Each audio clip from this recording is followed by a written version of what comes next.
This isn't just a classroom, it's a window to the world, where videos and visuals teach me more than words ever could.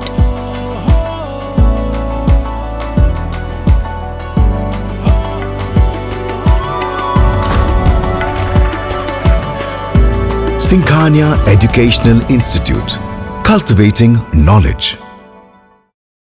72,825 शिक्षक भर्ती मामले में बड़ी खबर सामने आ रही है। बता दें कि 19 फरवरी को सुप्रीम कोर्ट में सुनवाई होनी है और सुनवाई में क्या क्या खास रहेगा, इसके लिए सीधे फोन लाइन से जुड़ चुके हैं इंडिया के सीतापुर के संवाददाता प्रियांशु मिश्रा। तो प्रियांशु, बताइए कि 72,825 शिक्षक भर्ती मामले में क्या अपडेट आ रही है। जी निशांत, आपको बताना चाहेंगे क्योंकि ये 2011 की बहुचर्चित 72,825 शिक्षक भर्ती है और लाखों की संख्या में जो है अभ्यर्थियों ने इसमें जो है फॉर्म भरा था। इसको लेकर एक महत्वपूर्ण सुनवाई जो है 19 फरवरी 2026 को दोपहर करीब 2 बजे से होनी है और ये जो सुनवाई होनी है वो जस्टिस संजय करोल और जस्टिस प्रसन्ना बी बराले की कोर्ट में होनी है। आपको बता दें कि इससे पहले सुप्रीम कोर्ट ने जो नोडल अधिवक्ता है उनको आदेश दिए थे कि जो है वो 72,825 के अभ्यर्थी जो हैं जो 25 जुलाई 2017 को एक आदेश आया था उससे पहले जो याची बने थे उनकी संख्या का निर्धारण कर एक लिस्ट जो है कोर्ट में उपलब्ध कराए, जिसके बाद जो है जो नोडल अधिवक्ता है प्रशांत शुक्ला के पास हजारों की संख्या में मेल पहुंचे थे, लोग याची बने थे जो अभ्यर्थी हैं और उसके बाद 16,417 अभ्यर्थियों की जो एक लिस्ट है जिसमें याची थे उसमें जो 2017 से पहले वो याची बने थे और 30 नवंबर 2011 को जो फॉर्म है डाला था उन्होंने इनकी एक लिस्ट जो है राज्य सरकार को सौंपी थी, जिसके बाद जो है कई सुनवाई इस मामले में अभी तक हो चुकी हैं। बीती 10 फरवरी को बताया जा रहा है कि एक सुनवाई अहम हुई थी जिसमें 16,417 अभ्यर्थियों की लिस्ट जो है जो एएसजी है ऐश्वर्या भाटी को उपलब्ध कराई गई थी और कोर्ट ने उनसे साफ कहा था कि आप इन अभ्यर्थियों पर क्या विचार करते हैं, कितने अभ्यर्थियों को आप नौकरी दे सकते हैं। और इसके साथ ही उन्होंने जो प्रमुख सचिव हैं बेसिक शिक्षा पार्थ सारथी सेन शर्मा को भी कोर्ट में तलब किया था, जिसके बाद आपको बताया एक महत्वपूर्ण बैठक जो है बेसिक शिक्षा विभाग के अधिकारियों की हुई थी प्रमुख सचिव पार्थ सारथी सेन शर्मा की अध्यक्षता में। और बताया जा रहा है कि जो 19 फरवरी को सुनवाई होनी है उसमें जो प्रमुख सचिव हैं बेसिक शिक्षा पार्थ सारथी सेन शर्मा मौजूद रहेंगे, एससीईआरटी के निदेशक मौजूद रहेंगे, बेसिक शिक्षा सचिव प्रताप सिंह बघेल खुद वहां पर मौजूद रहेंगे। इसके अलावा बेसिक शिक्षा के जो तमाम अधिकारी हैं उत्तर प्रदेश के वो कोर्ट में सुनवाई के दौरान मौजूद रहेंगे। तो ये माना जा रहा है कि 19 फरवरी को कहीं ना कहीं जो 16,417 की लिस्ट है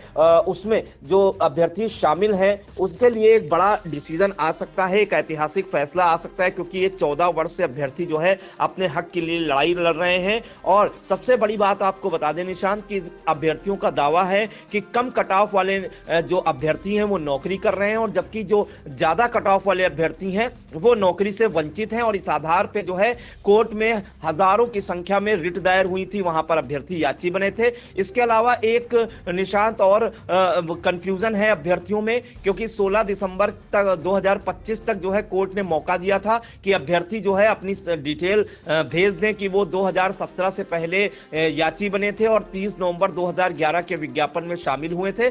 तब 16 दिसंबर 2025 तक का समय दिया गया था और इसके बाद जो है एक गूगल फॉर्म आ गया। गूगल फॉर्म भरवाए गए अभ्यर्थियों से, जो अभ्यर्थी वंचित रह गए थे, अपनी डिटेल सुप्रीम कोर्ट में नहीं दे पाए थे, तो गूगल फॉर्म जो है वो 11 फरवरी को जारी किया गया और गूगल फॉर्म जो है 14 फरवरी की देर रात 11:59 तक जो है भरकर भेजना था। तो ऐसे में बताया जा रहा है कि 30,000 से अधिक गूगल फॉर्म आए हैं, लेकिन अभ्यर्थियों में एक कंफ्यूजन है कि ये जो लिस्ट होगी 16,417 की और जो गूगल फॉर्म आए हैं कि ये लिस्ट मर्ज की जाएगी। तो इसको बिल्कुल साफ किया था जो नोडल अधिवक्ता हैं प्रशांत शुक्ला ने इंडिया से बातचीत के दौरान उन्होंने कहा था जो 16,417 की लिस्ट है उससे कोई छेड़छाड़ नहीं की जाएगी और जो गूगल के फॉर्म आएंगे जो भरेंगे अभ्यर्थी उनका जो है एक अलग लिस्ट बनाई जाएगी। तो भारी संख्या में जो है बड़ी संख्या में गूगल फॉर्म पहुंचे थे नोडल अधिवक्ता प्रशांत शुक्ला के पास। करीब 30,000 से अधिक इनकी संख्या बताई जा रही है। और इसके अलावा आपको बता दें निशांत, अब सबसे बड़ी जो नजरें टिकी हैं वो इस बात पर टिकी हैं कि जो सुप्रीम कोर्ट में 19 फरवरी को सुनवाई होगी वो 16,417 अभ्यर्थियों की लिस्ट पर होगी या गूगल फॉर्म भी उनमें काउंट किए जाएंगे जिन्होंने गूगल फॉर्म भरा था। तो एक चीज और क्लियर बता दूं कि जहां तक संकेत मिल रहे हैं सूत्रों के हवाले से, और नोडल अधिवक्ता प्रशांत शुक्ला ने भी जानकारी दी थी कि पहले बात होगी 16,417 अभ्यर्थियों की लिस्ट पर, क्योंकि वो अभ्यर्थी पहले सुप्रीम कोर्ट में आए थे, यानी कि उन्होंने अपनी डिटेल पहले सुप्रीम कोर्ट में दी थी। उसके बाद अन्य जो है लिस्ट पर बात होगी। तो फिलहाल ये माना जा रहा है कि 16,417 अभ्यर्थियों की लिस्ट पर कोई ना कोई बड़ा फैसला आ सकता है। इसके अलावा 69,000 शिक्षक भर्ती जो है निशांत, उसको लेकर भी जो है सुप्रीम कोर्ट में 19 तारीख को सुनवाई होनी है, 19 फरवरी को, और उसमें जो 6800 पद है उनको लेकर सुप्रीम कोर्ट ने राज्य सरकार से जवाब मांगा था कि आप इन जो 6800 अभ्यर्थी हैं इनको क्या एडजस्ट कर सकते हैं, तो उसको उस पर भी जवाब देना है सुप्रीम कोर्ट में। फिलहाल हम आपको बता दें निशांत को, विधानसभा का जो सत्र चल रहा था एक दिन पहले, उसमें जो है अनिल प्रधान है चित्रकूट के जो विधायक हैं, उन्होंने एक प्रश्न पूछा था बेसिक शिक्षा जो मंत्री हैं स्वतंत्र प्रभार संदीप सिंह से,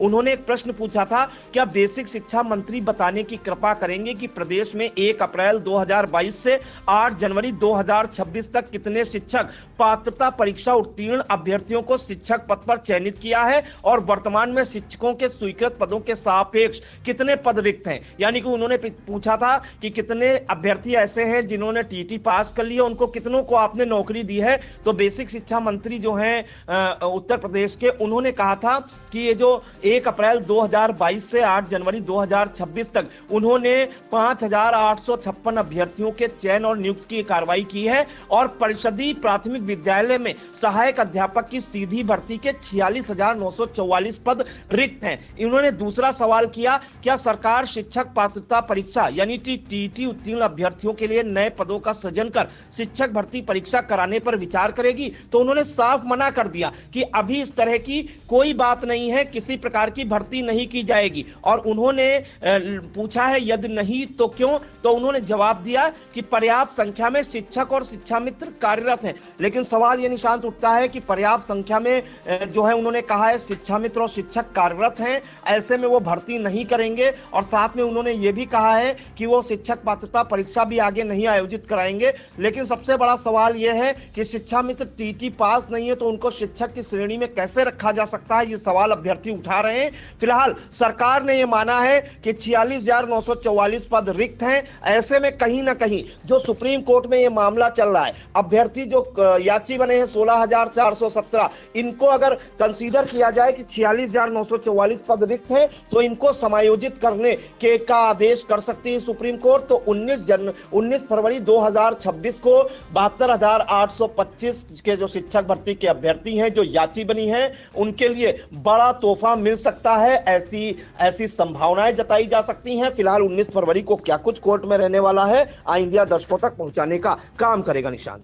बिल्कुल 72,825 शिक्षक भर्ती मामले में अभ्यर्थियों की निगाहें अब सुप्रीम कोर्ट पर टिकी हुई हैं। 19 फरवरी को इस बहुचर्चित मामले में सुनवाई होनी है, जिसे लेकर हजारों उम्मीदवारों में उम्मीद और चिंता दोनों बनी हुई है। लंबे समय से न्याय की आस लगाए बैठे अभ्यर्थियों के लिए यह तारीख बेहद अहम मानी जा रही है। अब देखना होगा कि सुप्रीम कोर्ट इस मामले में क्या रुख अपनाता है और क्या अभ्यर्थियों को राहत मिल पाती है या नहीं। फिलहाल इस तमाम जानकारी के लिए प्रियांशु आपका धन्यवाद।